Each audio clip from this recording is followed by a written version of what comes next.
I'm Michelle Howard, 55 years old, and that night I was still holding a warm takeout bag from the local diner when I heard my stepdaughter in the dark garage say, "Yes, I already cut the brakes. See you at her funeral tomorrow."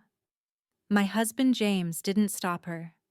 For a second, everything inside me froze. The garage smelled like cold concrete and old oil, the same smell it's had for years in our Marblehead house.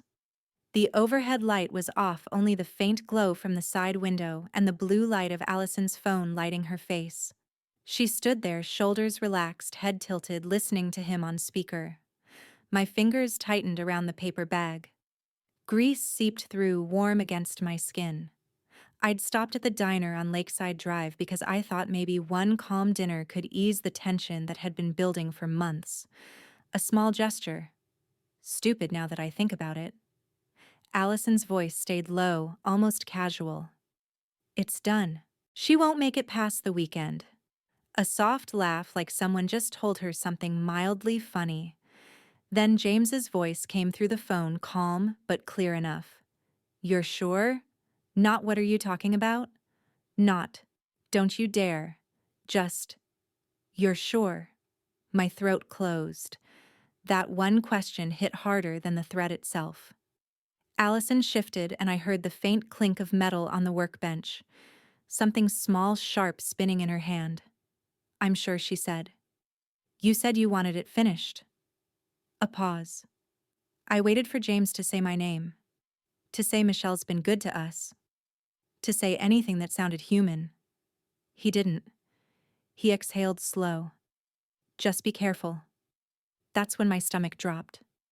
I backed up without thinking. My shoe scraped the concrete. Heart slamming, I held my breath. Allison's head turned a fraction toward the door. I didn't move. After a beat, she went back to the call. "I'll text you when it's over." I slipped out like I'd never been there. Didn't slam the door. Didn't let it click. Just pulled it shut until it rested. Then I walked fast and silent around the side of the house. The cold Lake Erie air hit my face. December nights in Marblehead are sharp still. Porch lights glowed up and down the street. A dog barked once somewhere far off. Everything looked normal. Too normal. My hands shook so bad I nearly dropped my keys.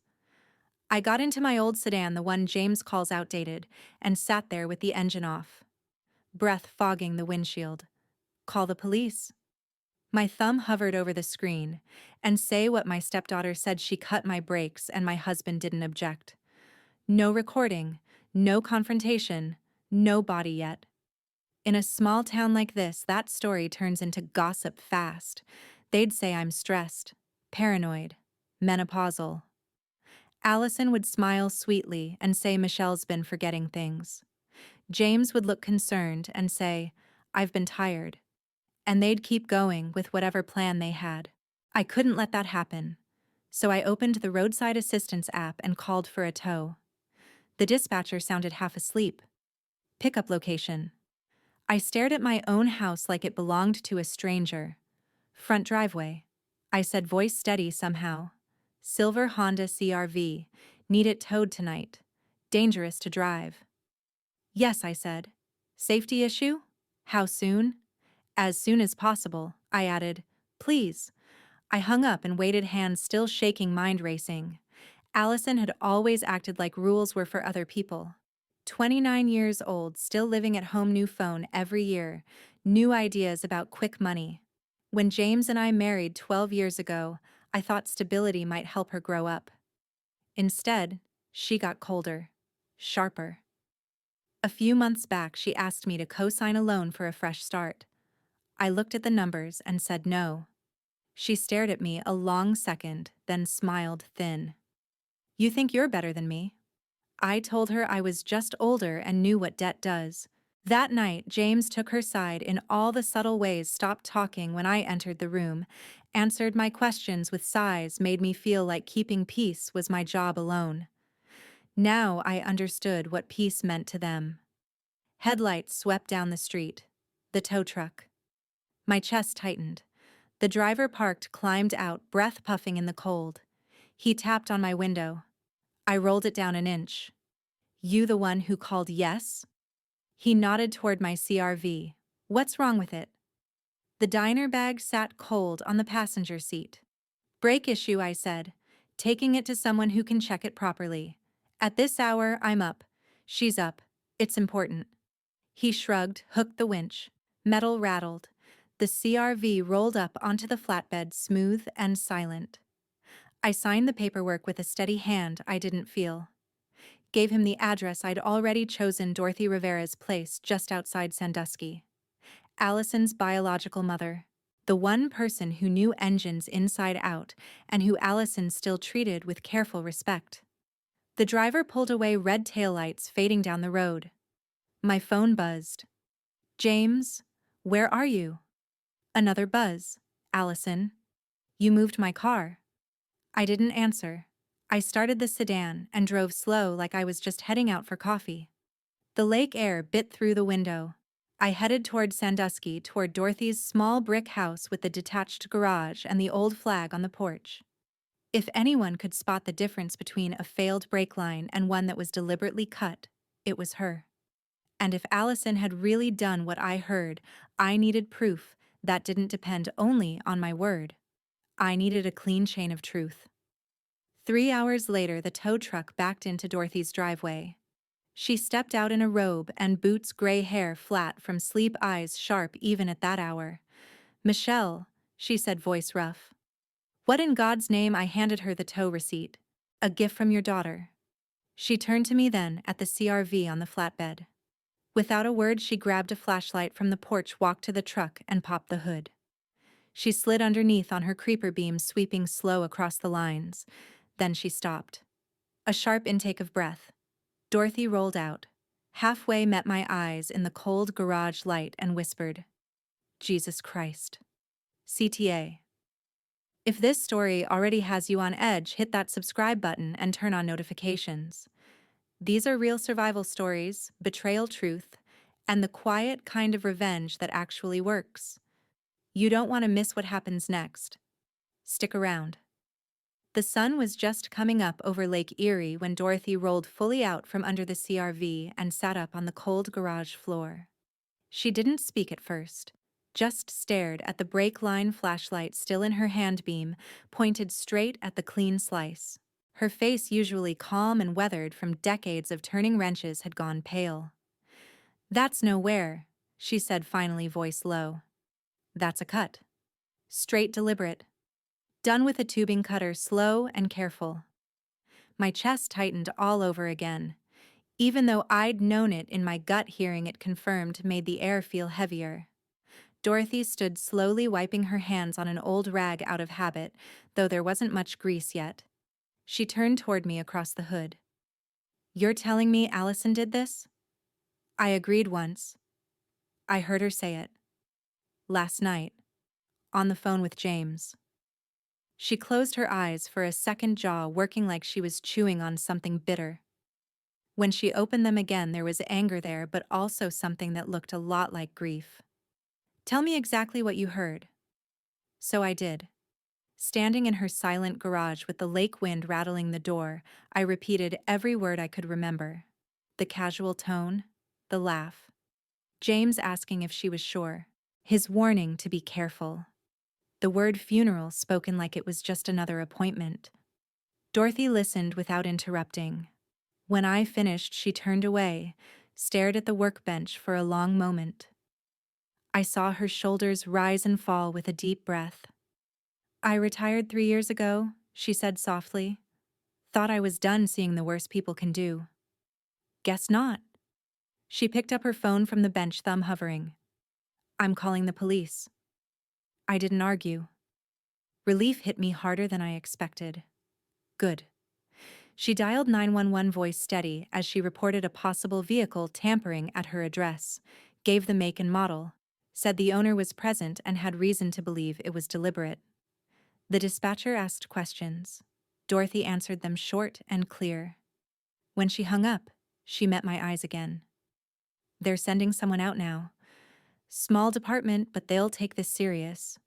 I acknowledged. My mouth was dry. Thank you. Don't thank me yet.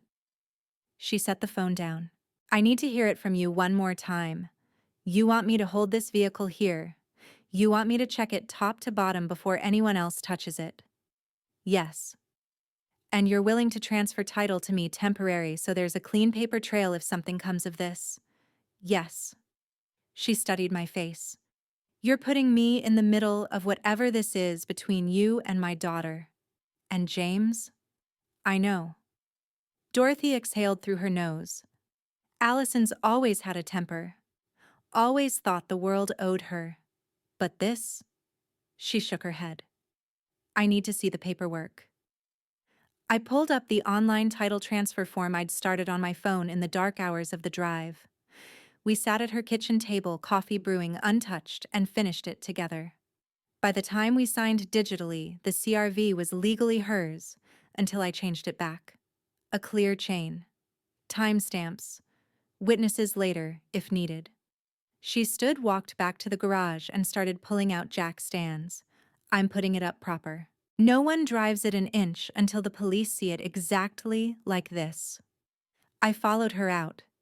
The morning light was stronger now, gray and cold off the water. She worked fast muscle memory guiding her.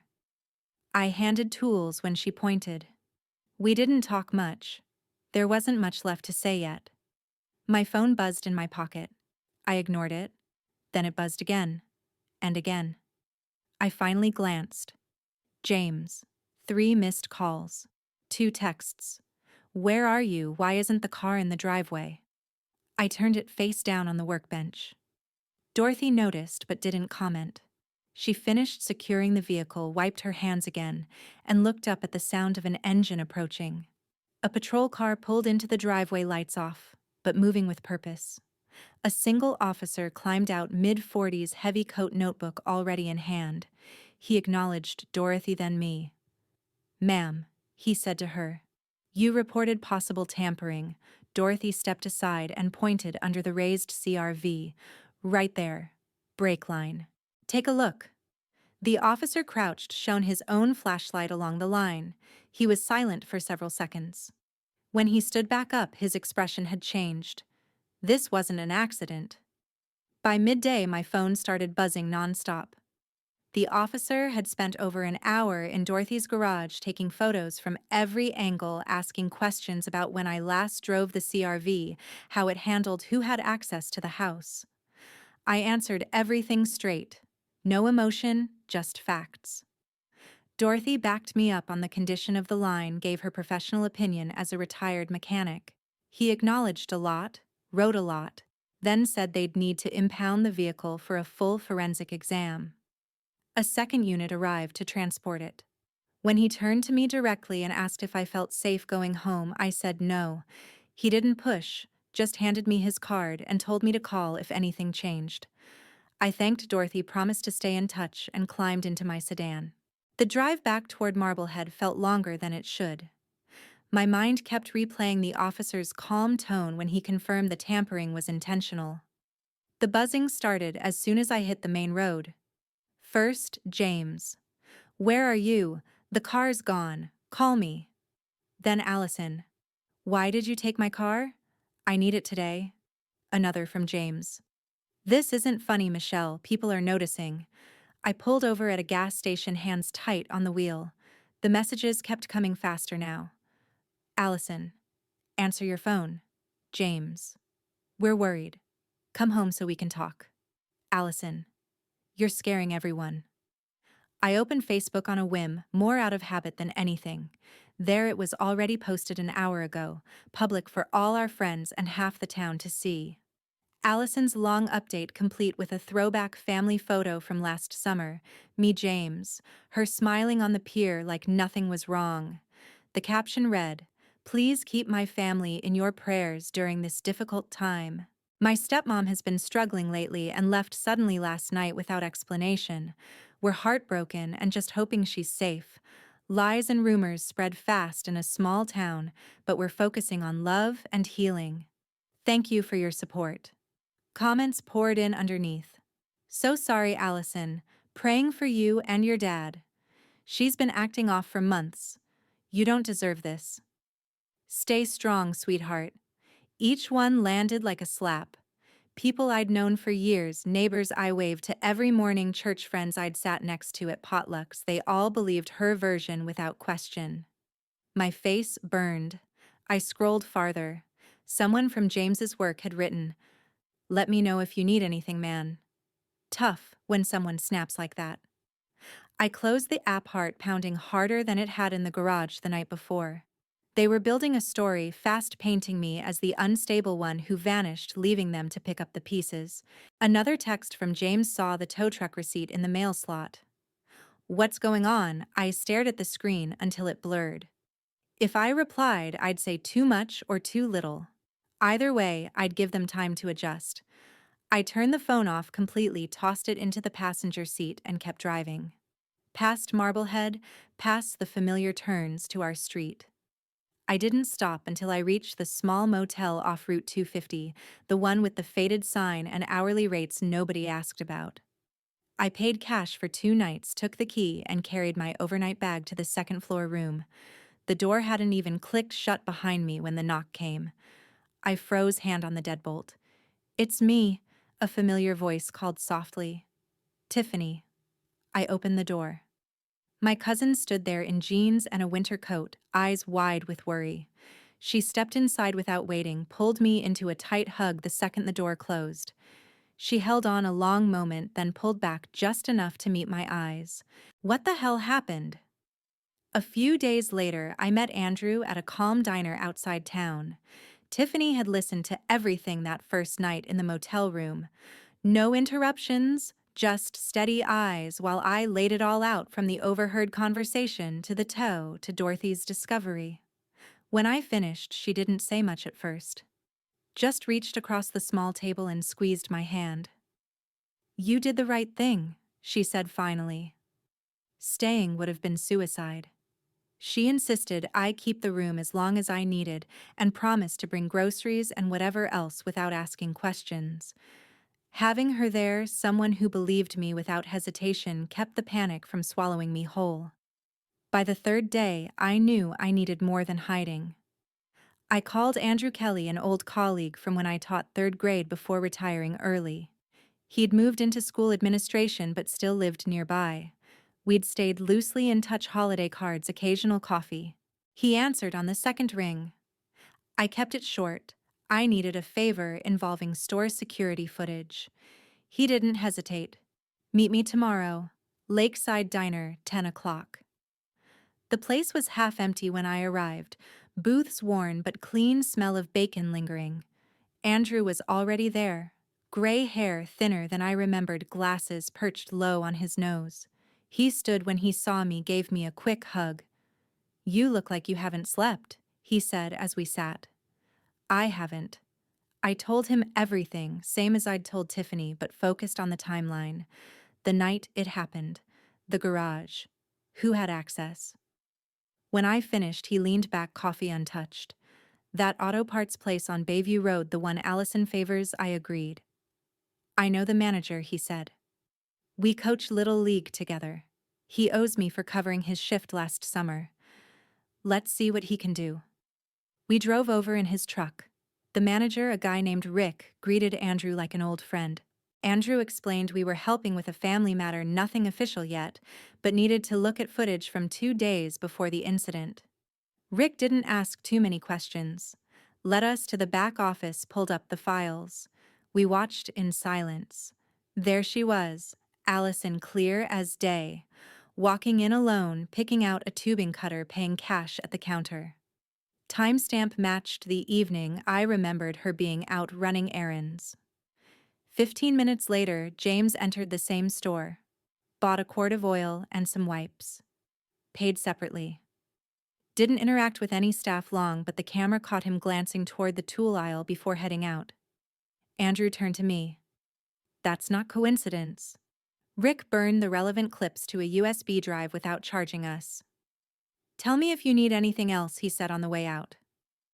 I drove straight to the police station with the drive in my pocket. The detective handling the case met me in a small interview room. I handed it over, explained the context. He plugged it in, watched the footage twice. "This helps," he said. "A lot." Then he mentioned something else. A neighbor 2 houses down had come forward after hearing about the investigation through the grapevine. Older man walks his dog late. Said he noticed the garage light on past midnight the night before the tow saw movement inside, figured someone was working on a project. The detective paused, the video turned to me directly.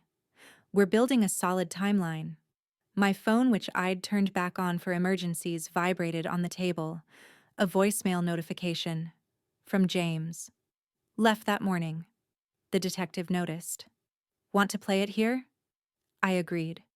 He hit speaker. James's voice filled the small room, calm and clipped. Michelle, whatever you're doing, stop. You're making this worse for everyone. Come home. We can fix this quietly. No worry. No urgency. Just irritation like I was an inconvenience. The detective raised an eyebrow. Not exactly the tone of a concerned husband. I didn't respond. Couldn't. Hearing it again in daylight with someone else listening made it real in a new way. He made a copy of the voicemail, added it to the file. We'll be in touch soon, he said as I stood to leave. Stay reachable. The search warrant came faster than I expected. Tiffany brought the news one afternoon while restocking my motel mini fridge. She'd heard it from a friend who worked at the courthouse clerk's office. Police executed it early that morning at the house on Lakeshore Drive. They found the tubing cutter in the back of James's tool cabinet, wrapped in a rag residue still on the blade that matched the brake line material.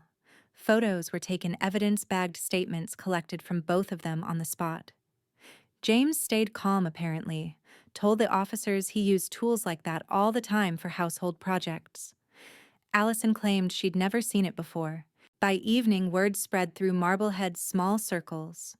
Some people doubled down on supporting them. More shares of Allison's original post, fresh comments about how tragic it was that a family disagreement had gone this far.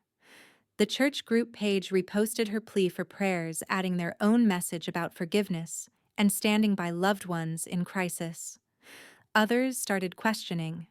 A few neighbors messaged me privately through old contacts, careful words, asking if I was okay, saying things didn't add up. One woman from my book club wrote, I always thought you were the steady one. Let me know if you need anything. The split felt like the town holding its breath, waiting to see which way the wind would blow. James and Allison each hired separate attorneys the next day. His was a retired prosecutor turned defense lawyer from Sandusky.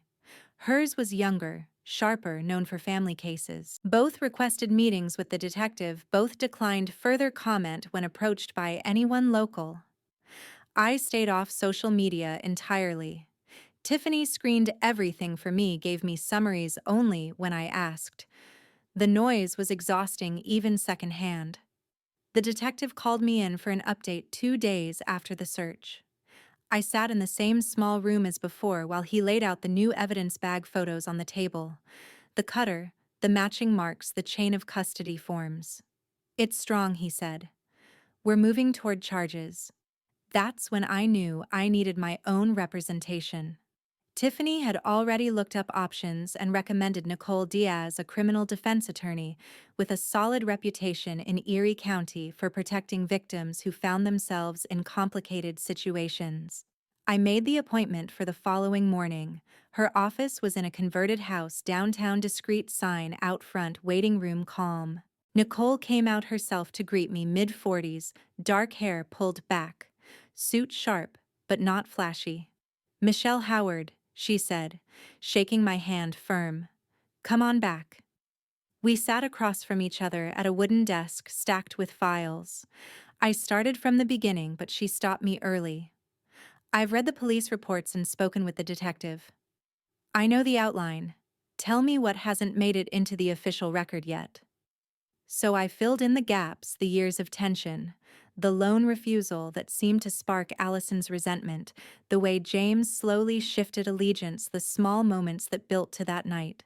Nicole took notes without looking surprised. When I finished, she pulled a thick folder from her drawer, spread out copies of the warrant, return the lab preliminary on the cutter, the store receipts tied to the footage. She pointed to timelines she'd already drawn up connecting purchase dates to access windows. Community opinion is splitting, she said. That's normal in towns this size, but facts don't care about prayer chains. I acknowledged, throat tight. They'll try to spin this as a misunderstanding blown out of proportion. Maybe even suggest you staged it for insurance or custody or whatever narrative fits. There's no custody, I said. Allison's 29. Exactly. Which makes their story weaker. She leaned forward. Here's where we are. The physical evidence is clean. The digital trail supports it. Motive exists on paper. Financial disagreement escalated. The voicemail and texts show consciousness of guilt. I waited. Nicole closed the folder, set it down, deliberate. We have enough for charges, both of them. The courthouse steps were cold that morning. Nicole met me outside the Erie County building, coat collar turned up against the wind off the lake. She carried a thick briefcase and gave me a quick nod. Remember, steady voice, facts only.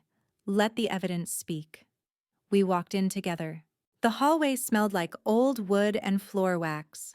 A few familiar faces from Marblehead milled around. Some avoided my eyes, others stared openly.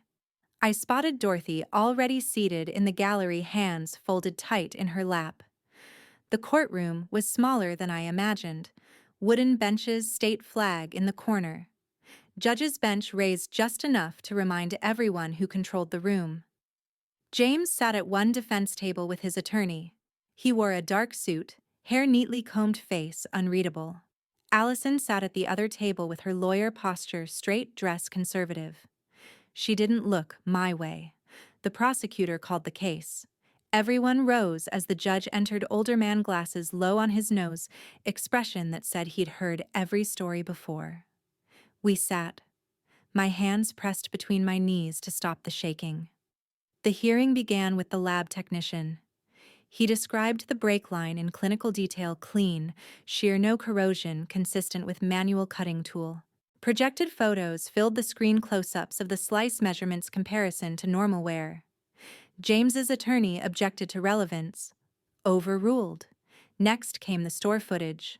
Silent clips played: Allison selecting the cutter, paying. James entering later, separate purchase. The prosecutor paused on timestamps. Then the voicemail. James's voice echoed through the speaker's calm demand to stop, to come home quietly.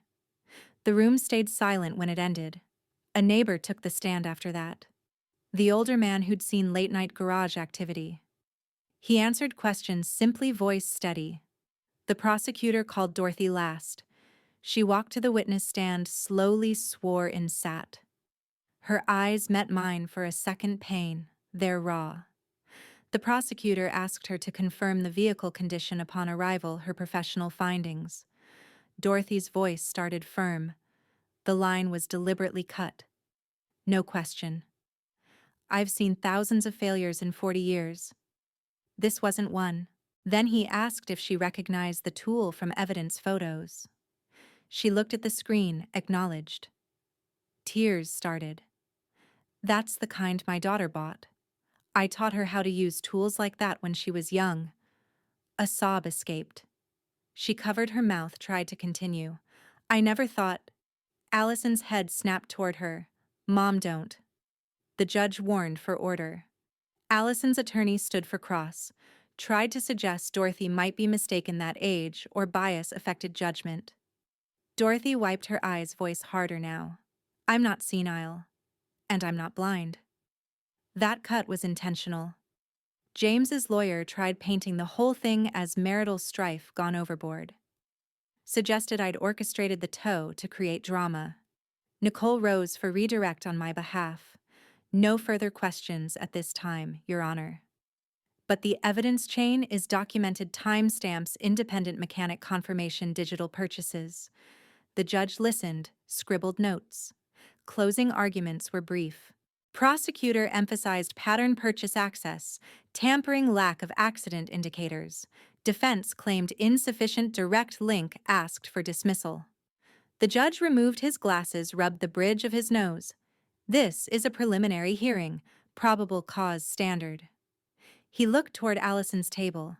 The court finds sufficient evidence to bind over on charges of vehicle tampering with intent to harm and attempted aggravated assault. Allison stood halfway. This is insane. Her lawyer pulled her down. Toward James' accessory after the fact. Bind over. James remained seated, face pale. No contact order issued immediately for both defendants regarding Mrs. Howard. Violation will result in immediate custody. The gavel came down once firm. Allison whispered urgently to her attorney, then turned toward James's table. "You told me it would be fine," she hissed loud enough for the front rows. "Shut up and fix this." James didn't respond, just stared ahead. The deputy moved in, took Allison by the arm to lead her out for processing. As they passed my row, she stopped struggling for a second, turned her head. Her eyes locked on mine, pure hatred, no remorse. The deputy guided her forward, door closing behind them. A few months later, the divorce papers were signed. Allison stayed in county jail awaiting trial, denied bail after the prosecutor argued flight risk and danger to me. James made bail, but with strict conditions: ankle monitor, surrender passport, no contact. Word came through Nicole that his employer let him go quietly. Too much negative attention for a management position. He took it without public complaint, but I heard he moved into a small apartment on the edge of town. The divorce moved fast. Ohio's no-fault system meant we didn't need to prove anything beyond irreconcilable differences. Nicole handled filings. James didn't contest. Assets split clean house to him since it was his before marriage. Retirement accounts divided my car, already mine. Signing took 10 minutes in her office. I walked out with copies in a folder, feeling lighter than I had in years. I scheduled the move out with the sheriff's department. A deputy met me at the house on a weekday morning, stood by while I packed personal items, clothes, books, photos from before the marriage, kitchen things I'd bought myself. The place felt foreign. Furniture stayed, but small touches were gone. James wasn't there. The no-contact order kept him away. I filled boxes in silence, deputy polite but watchful. In the bedroom closet, I found an old sweater of mine he'd once borrowed, left it hanging. My phone, on a new number after blocking the old one, buzzed once during the packing. Unknown number, but the message preview showed, "Please Michelle, we need to talk." I know I was wrong. I showed the deputy. He noted it for the file. I blocked that number too. James tried twice more over the following weeks. Different phones, short pleas for forgiveness, promises to make things right. Each time I forwarded to Nicole, then blocked. The criminal trial came sooner than expected. Plea discussions failed. Allison insisted on her day in court. The courtroom felt familiar, but larger. This time, different judge, more security. I sat in the front row with Nicole. Dorothy attended one day but couldn't stay long. Evidence presentation took days. Experts on the cut chain of custody motive through financial records showing Allison's mounting debt. James testified under immunity deal, admitted knowing but claimed he thought she was venting, not serious. The prosecutor played old texts where he advised caution. Allison took the stand against advice, maintained I'd framed her out of jealousy over family bonds. The jury didn't buy it. Closing arguments wrapped on a Friday. Deliberation lasted 4 hours. We stood when the foreman delivered the verdict. Guilty on attempted murder in the 2nd degree. Guilty on tampering. Sentencing happened a week later. The judge reviewed impact statements, mine read by Nicole, describing the betrayal, the fear, the loss of trust in my own home. He looked at Allison. "You plan to end a life over money and resentment." The evidence was overwhelming. Then the sentence. 12 years with possibility of parole after 8. The gavel fell final. The first morning in my new place, I sat on the balcony watching the lake. The condo was small, 1-bedroom, 2nd floor, nothing fancy, but the view stretched wide over Lake Erie water, moving steady under pale winter sun. I'd bought it with my share of the settlement and savings I'd kept separate for years. No garage attached. No reminders in the walls. Moving in took 1 weekend. Tiffany helped carry boxes, arranged furniture without asking too many questions. We hung a few pictures, stocked the kitchen, left most walls bare. Simple felt safe. Days turned calmer. I walked the shoreline path each morning, coat zipped against the wind. Coffee on the balcony became routine. Sleep came easier without wondering what sounds the house might hide. Nicole called occasionally with updates, all appeals denied so far, James complying with probation terms, staying low. Dorothy sent a short note once saying she'd sold her tools and moved closer to her sister. I wrote back, kept it brief. One afternoon, I drove to the local Women's Resource Center and handed over a check, $5,000, what was left after closing costs. The director asked if I wanted recognition. I said no. Just that it go toward emergency relocation funds for women leaving dangerous homes. She understood. Thanked me anyway. I didn't do it for praise. I did it because I remembered how it felt to realize the people closest to you could plan your end. How many others heard whispers in their own houses and had nowhere to turn? Months passed like that. Seasons shifted, ice broke on the lake, spring brought gulls back. I took up volunteering at the library, reading to kids on Saturdays. Small things that filled time without weighing it down. Then one evening, my phone buzzed with a text from an unknown number. You won.